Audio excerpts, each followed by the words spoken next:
kitchens are full of elite, specialized team members, all of which cannot make it on the outside in the real world. The structure of a kitchen somehow works. Maybe we're all on the spectrum. We need that kind of structure.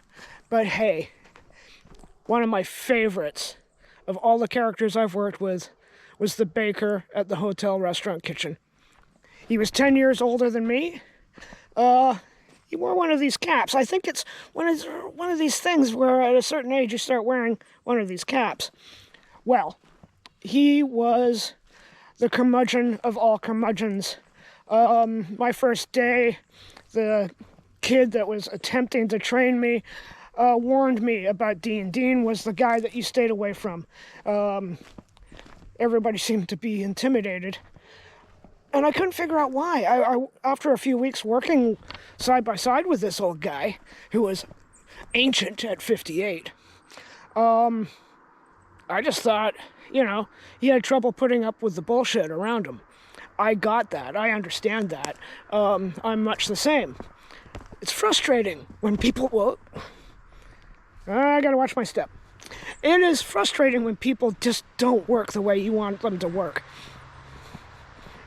Working in a team environment in a fast-paced, stressful place, you are going to lose your temper.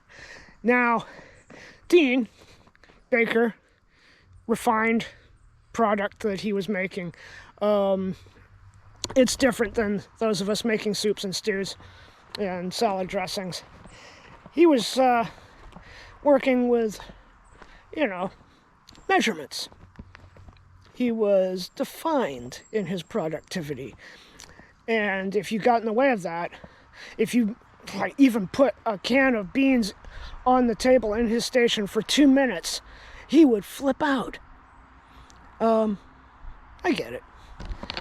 But the best day, the most extreme day, the day that Dean actually showed all of us why we should watch out for him, was the day that the delivery driver wheeled in a dolly load of boxes of dry goods and nicked the corner of the bucket that held the mother dough for the sourdough. There were 2 of these buckets. Twins. The mother, we all had orders after he left for the day. At a certain time each day, somebody had to feed the bitch.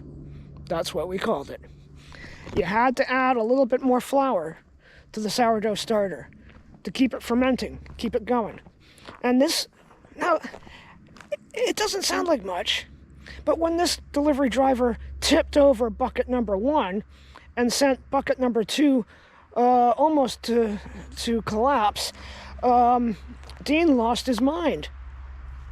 As dough that I later had to clean up splashed all over the wall and the shelving, and he killed a bucket of sourdough starter that was 20 years old.